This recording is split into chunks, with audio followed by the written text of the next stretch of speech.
In a neighborhood where every street seems to have that one neighbor who takes the HOA rules to an extreme, we had Doyle Mason.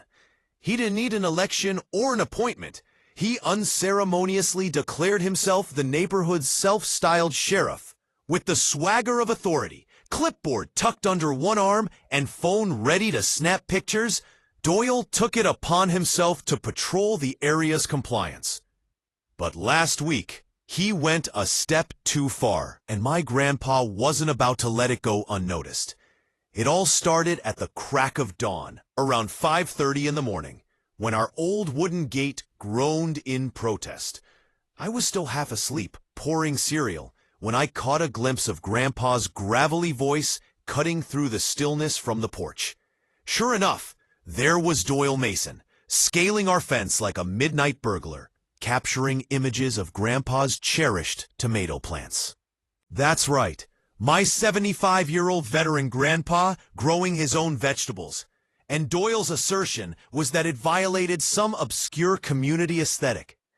I felt the urge to confront him, but Grandpa raised a steady hand. "Patience," he said wisely. "If you let a fool expose himself, he'll write his own ending." That was Grandpa's style, calm and measured, a stark contrast to Doyle's frantic antics.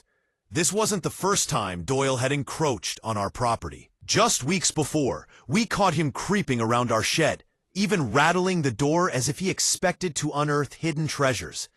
Grandpa had reported him, but when HOA President Linda Clay dismissed it with her rehearsed smile, saying, "Oh, Doyle's just enthusiastic," it was clear the HOA had his back. So, Grandpa chose a different route. He called the sheriff, but they advised him that it was a gray area. Unless we caught Doyle red-handed and pressed charges on the spot, it would be our word against his. That's when I saw the spark in Grandpa's eyes. He had a plan. For 3 days, the sound of tools rattled from the garage.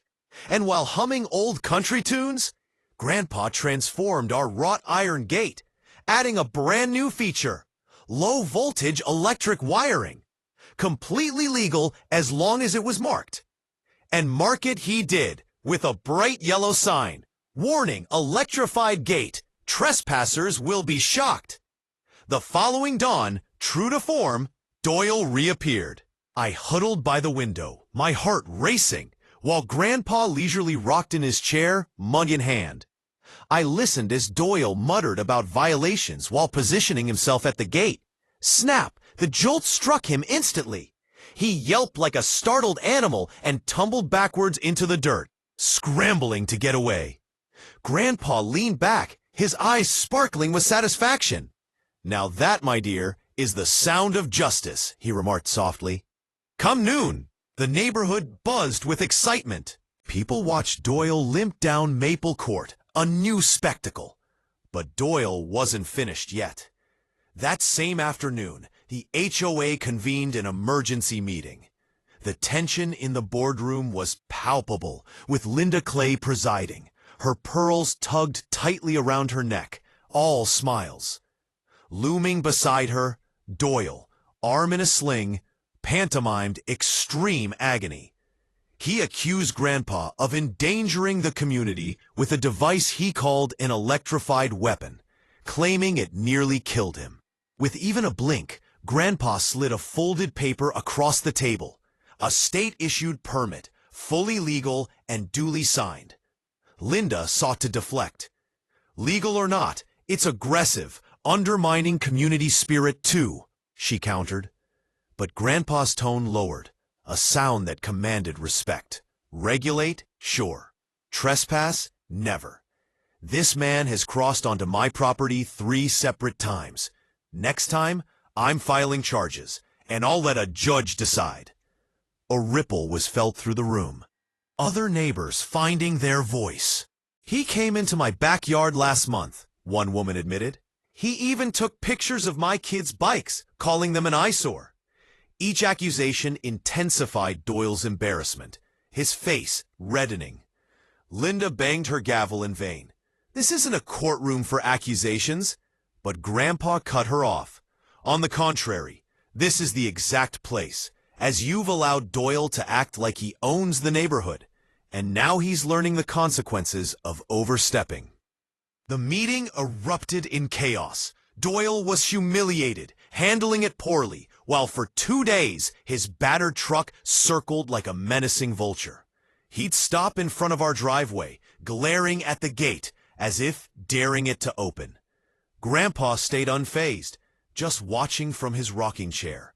On the 3rd night, my heart jumped when I heard the rustling outside. Peeking out, I was frozen in fear.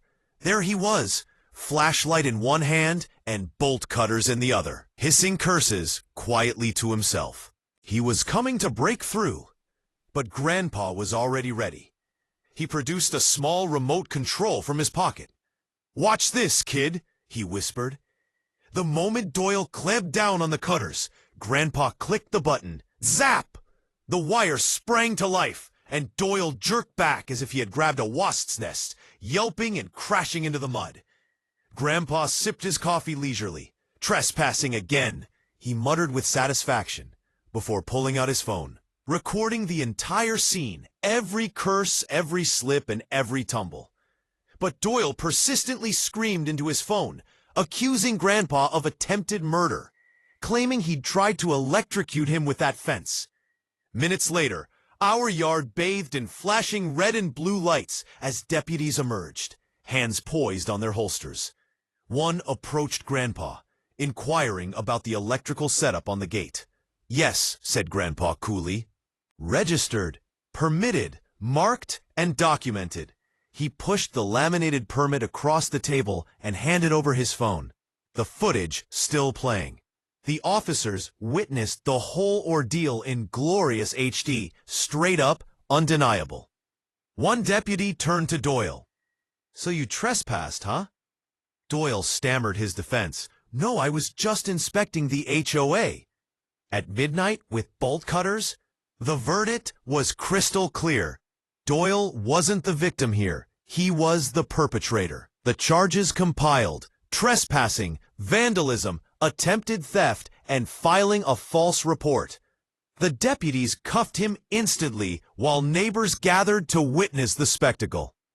Applause erupted around them, the whispers finally quelled.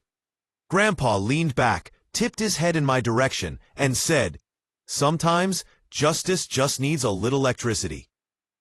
Doyle now sat in the back of a cruiser, woolly and defeated. The authority he had clung to crumbled away. The very gate he believed would yield to him had become his downfall. Because when you tangle with a man like Grandpa, you don't just lose. You light the spark that tosses your whole kingdom ablaze.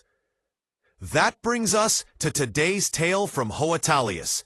Thank you for tuning in. If this story resonated with you, drop your thoughts in the comments. I'm eager to hear from you.